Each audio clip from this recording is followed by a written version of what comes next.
Hi friends, எல்லோருக்கும் வணக்கம். Welcome to my channel. இன்னைக்கு என்ன விலாகுனா, என்னுடைய செகண்ட் ஃப்ரைடே தான். எப்போவுமே எல்லா ஃப்ரைடேயுமே நான் ஃபாஸ்டிங் இருப்பேன். இது ஆடி வெள்ளி அப்படின்றனால இன்னும் கொஞ்சம் ஸ்பெஷல் தான். எனக்கு டே வந்து எப்படி ஸ்டார்ட் ஆச்சு, என்ன டே ரொட்டீன், விரதம் எல்லாம் எப்படி கம்ப்ளீட் பண்ணினேன், எப்படி குக் பண்ணேன் அப்படின்றத தான் இன்றைக்கி வந்து ஒரு விலாகாக நான் உங்கள் கூட ஷேர் பண்ணிக்கிற போகிறேன். எனக்கு டே வந்து ஒரு 6 மணி போல் தான் ஸ்டார்ட் ஆச்சு. ஃபஸ்ட்டு ஃப்ரைடே அன்னைக்கு வந்து அலாரம் அடித்தது ஆஃப் பண்ணிவிட்டு தூங்கிட்டேன். அப்போவும் 6 மணிக்கு தான் அன்னைக்கும் டே ஸ்டார்ட் ஆச்சு. இன்றைக்கும் வந்து 6 மணி போல் தான் டே ஸ்டார்ட் ஆச்சு. ஏன்னா நைட்டு ஃபுல்லுமே என்னோடய பையனுக்கு நல்லா காய்ச்சல் இருந்தது. புதன்கிழமையே ரேஸாக கொஞ்சம் காய்ச்சல் இருந்தது. வியாழக்கிழமை நல்லா தான் இருந்தான். ஸ்கூலுக்கெல்லாம் அனுப்பி விட்டுட்டேன். வரும்பொழுதே ஹஸ்பண்ட் வந்து பக்கத்தில் இருக்க ஒரு ஹாஸ்பிட்டலில் காமிச்சிட்டு தான் கூட்டிகிட்டு வந்தாங்க. நல்லா தான் இருந்தான். என்னான்னு தெரியல, திடீர்னு ஃபீவர் வந்து ரொம்ப ஹையாக அதுக்கப்புறம் ஹஸ்பண்டும் நைட்டு இல்லை, அவங்களும் டியூட்டிக்கு போயிட்டாங்களா. நான் ஒரு ஆளாக அவனை வச்சு பார்த்துட்டு ரொம்ப காய்ச்சல் கூடிட்டனால டானிக் மட்டும் கொஞ்சம் டயத்துக்கு கொடுத்துட்டு, அதுக்கப்புறம் இந்த துணியில் வந்து கொஞ்சம் ஒத்தனை மாதிரி வைப்பாங்கள்ல, அந்த மாதிரி தான் ஒரு 10 நிமிஷத்துக்கு ஒரு தடவை அந்த மாதிரி கொஞ்சம் வச்சு வச்சு எடுத்து கரெக்டாக ஒரு 2:30 அப்படின்றபோது தான் நல்லாவே தூங்கினான். அதுக்கப்புறம் நானும் அப்படியே அசந்து தூங்கிட்டேன். 6 மணிக்கு முன்னாடி எழுந்திரிக்கவே முடியல. 6 மணிக்கு மேலே எழுந்திரிச்சு வந்து தான் அதுக்கப்புறம் ஒவ்வொரு வேலைகளாகவே பார்க்க ஸ்டார்ட் பண்ணேன். என்னான்னே தெரியல, எப்போவுமே இந்த மாதிரி நடக்காது. இந்த 2 ஃப்ரைடேவுமே ஆடி ஸ்டார்ட் ஆன இந்த 2 ஃப்ரைடேவுமே வந்து கொஞ்சம் கஷ்டமாக தான் இருக்குது. ஒவ்வொரு நாளுமே காலையில் எழுந்திரிச்சு ஒவ்வொரு வேலைகளும் பார்க்க, பாக்கி நாள் கூட கரெக்டாக ஏதோ எழுந்து வேலை பார்த்துடுறேன். என்னைக்கு நான் வெள்ளனா எழுந்திரிச்சு வேலை பார்க்கணும் அப்படின்னு நினைக்கிறேனோ அன்னைக்கு வந்து ரொம்ப லேட் ஆகிடுது. லேட் ஆனாலும் பரவாயில்லன்னு சொல்லிட்டு ஒவ்வொரு வேலைகளாமே பார்க்க ஸ்டார்ட் பண்ணிட்டேன். வந்தோடனே ஃபஸ்ட்டு வீடெல்லாம் கூட்டி நல்லா தொடச்சி விட்டுட்டேன். இன்னுமே இந்த மழை நிற்கலை, அப்படியே பேஞ்சிட்டே தான் இருக்குது. லேசாக சாரல் விழ, வெயில் வர, திரும்ப சாரல் விழ, அந்த மாதிரி தான் இருக்குது. இன்னும் மழை ஒன்றும் கம்ப்ளீட்டாக விட்ட மாதிரி இல்லை. இங்கே மழை ஓவராக பேஞ்சு டார்ச்சர் பண்ணுது. அங்கே நம்ம ஊரில் வெயில், சரியான வெயில். அம்மா அப்பாங்க கூட சொல்லிட்டு இருந்தாங்க நல்ல வெயில் இருக்குது அப்படின்னு சொல்லி. நான் இங்கே வந்து 6 மணிக்கு எழுந்து கரெக்டாக வேலைகளெல்லாம் பார்த்து ஒவ்வொரு வேலைகளாக பார்க்க ஸ்டார்ட் பண்ணிவிட்டு கரெக்டாக வாசலுக்கு கோலம் போடலான்னு போகையில் நல்ல சரியான மழை. சரி, அதனால் வெளியில் போடல, படிக்கெலாம் போடல. ஜஸ்ட்டு அந்த நிலைவாசலுக்கு மட்டும் மஞ்சள் குங்குமம் வச்சுட்டு நல்லா கோலம் எல்லாம் போட்டுட்டு எப்பயும் போல் நல்ல பூவெல்லாம் வச்சுட்டேன். அதுக்கப்புறம் வந்து தான் பிரேக்ஃபாஸ்ட்டு பண்ண ஸ்டார்ட் பண்ணினேன். நான் விரதம் அப்படின்றனால எனக்கு எதுவுமே சாப்பாடு பண்ணலை. பசங்களுக்கும் ஹஸ்பண்டுக்கும் சாப்பாடு கொடுக்காம இருக்க முடியாதுல்ல, அதனால் அவங்களுக்காக சிம்பிளாக தோசை பண்ணிவிட்டு ஒரேதாக பருப்பு குழம்பு மாதிரி வச்சுட்டேன். கொஞ்சமாக அந்த ஒரு டயத்துக்கு மட்டும் ஹஸ்பண்டுக்கும் குழந்தைக்கும் கொடுக்கறதுக்கு அளவாக வச்சுட்டு அவங்க 2 பேர்த்துக்குமே சாப்பாடெல்லாம் கொடுத்து முடித்து அவங்க சாப்பிட்டதுக்கு அப்புறம் தான் வந்து திரும்ப என்னுடைய விரதத்துக்கான சாப்பாடு வேலைகள் எல்லாமே பார்க்க ஆரம்பிச்சிட்டேன். எப்போவுமே வந்து இந்த மாதிரி வேலையெல்லாம் முன்னாடியே கொஞ்சம் நைட்டு க்ளீன் பண்ணி வச்சுட்டு போயிடுவேன். இந்த க்ளீன் பண்ணுற வேலையெல்லாம் அன்னைக்கு விரத நாள் அன்னைக்கு வைக்க மாட்டேன். முன்னாடி நாள் முடியலண்டா அப்படின்னா மட்டும்தான் கொஞ்சம் பாக்கி நின்றும். அன்னைக்கு ஆனால் அடுப்பெல்லாம் தொடச்சிட்டு தான் அதுக்கப்புறம் மஞ்சள் குங்குமம் வச்சுட்டு தான் சாப்பாடு பண்ணவே ஸ்டார்ட் பண்ணேன். எனக்கு என்னவோ நல்லா சுத்தமாக க்ளீன் பண்ணிவிட்டு அதுக்கப்புறம் நல்லா மஞ்சள் குங்குமம் வச்சுட்டு அதுக்கப்புறம் எனக்கு சாப்பாடு பண்ணுனா மனசுக்கு வந்து ரொம்ப திருப்தியாக இருக்கும். அதனால தான் லேட் ஆனாலும் பரவாயில்ல, நம்ம ஃபஸ்ட்டு அந்த க்ளீனிங் முடிச்சுட்டு நம்ம அதுக்கப்புறம் அப்படியே ஒவ்வொரு வேலைகளாக ஸ்டார்ட் பண்ணுவோன்னு சொல்லி அப்படியே ஸ்டார்ட் பண்ணிட்டேன்.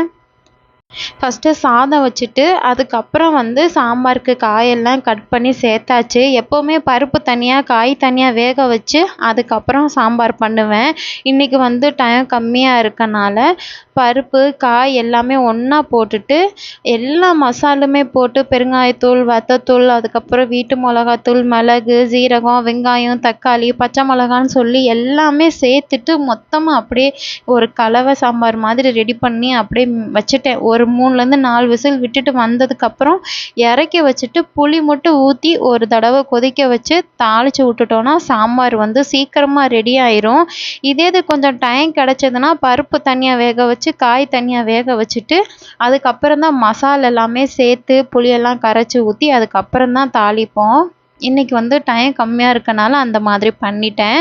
அதெல்லாமே சாதம் வடித்த கையோட அந்த அடுப்பில் வந்து குழம்பு வச்சுட்டு இந்த அடுப்பில் வந்து முட்டைக்கோஸ், கேரட்டு, பாசிப்பருப்பு போட்டு ஒரு பொரியல் மாதிரி ரெடி பண்ணிடலான்னு சொல்லிட்டு ஒரு அடுப்பில் அதை வச்சுட்டு இன்னொரு அடுப்பில் வந்து இந்த அப்பளம் பொரிக்க ஸ்டார்ட் பண்ணிட்டேன். இந்த அப்பளம் வந்து எல்லா நாளுமே யூஸ் பண்ண மாட்டேன். மெயினாக எப்போ விரதம் இருக்கிறேனோ அப்போ மட்டும் இந்த அப்பளம் எடுத்துப்பேன். சப்போஸ் காய் எதுவும் இல்லாத அன்னைக்கு அந்த அப்பளம் யூஸ் பண்ணிப்போம். மேக்ஸிமம் விரதம் இருக்கிற அன்னைக்கு தான் இந்த அப்பளம்லாம் யூஸ் பண்ணுவோம்.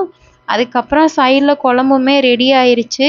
இங்கே அடிக்கிற இந்த குளிருக்கு அப்பளம் வெளியில் வச்சா ஒரு மாதிரி ஆயிரும். சரி, அதனால் கையோட அதையும் கவர்லேயே கட்டி வச்சுட்டா தான் கொஞ்சம் சாப்பிடையில நல்லா இருக்கும். இல்லாட்டினா ஃபுல்லும் அப்படியே ஒரு மாதிரி நமத்து போயிடும். ஒரு 10 நிமிஷத்துல ஒரு மாதிரி மாறிடும்.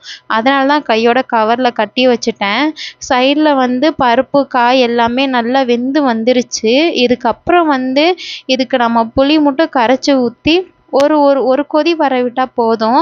ரொம்ப கொதிச்சாலும் கொஞ்சம் கடுத்து போயிடும். புளி ஊற்றி நல்லா ஒரு ஒரு கொதி வந்ததுக்கப்புறம் அதுக்கு அப்படியே தாளித்து விட்டாச்சு. சாப்பாட்டு வேலை எல்லாமே கம்ப்ளீட் பண்ணுனதுக்கப்புறம் பூஜை ரூமுக்கு வந்து பூவெல்லாம் வைக்கலான்னு சொல்லிட்டு அடுத்து அந்த வேலைகள் தான் பார்க்க ஸ்டார்ட் பண்ணிட்டேன். முன்னாடி என்ன பண்ணுவேன், சாமி கும்பிட்டுட்டு அப்படியே விரதத்துக்கான சாப்பாடு பண்ணுவேன்.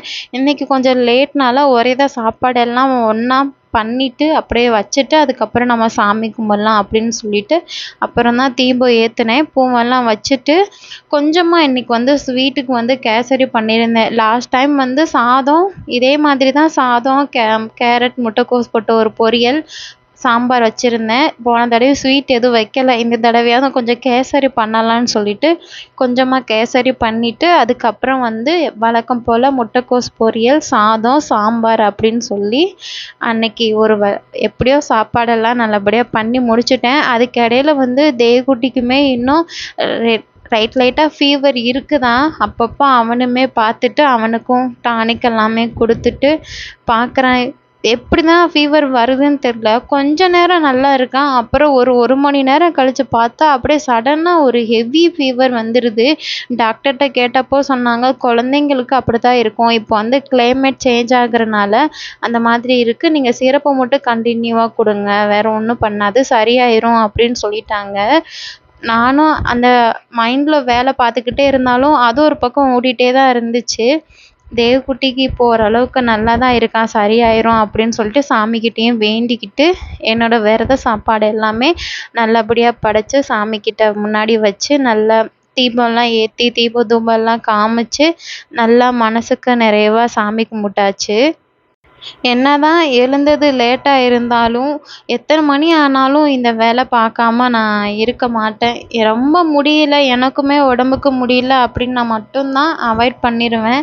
ஆனால் முடிஞ்ச அளவு இந்த வேலைகள் வந்து நான் கண்டிப்பாக பார்த்துருவேன். நானுமே எனக்குமே அவன் கூடயே இருந்தனால கொஞ்சம் எனக்குமே உடம்பு சரியில்லை தான்.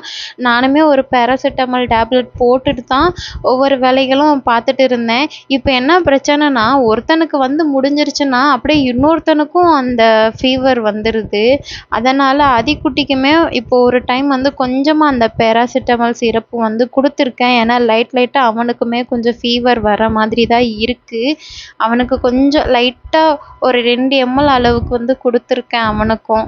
ஓகே ஃப்ரெண்ட்ஸ், எங்களுக்கு வந்து டே ரொட்டீன் வந்து இந்த மாதிரி தான் இருந்தது. ஆஃப்டர்நூன் வரைக்கும் தான் வீடியோ எடுத்தேன். அதுக்கு மேலே வீடியோ எடுக்க ஒன்றும் எனக்கும் எனர்ஜி இல்லை. ஓகே ஃப்ரெண்ட்ஸ், பாய். இந்த வீடியோ உங்களுக்கு பிடிச்சிருந்ததுன்னா ஒரு லைக் பண்ணிக்கோங்க, ஷேர் பண்ணிக்கோங்க. நம்ம இன்னொரு வீடியோவில் பார்க்கலாம். தேங்க்யூ, பாய்.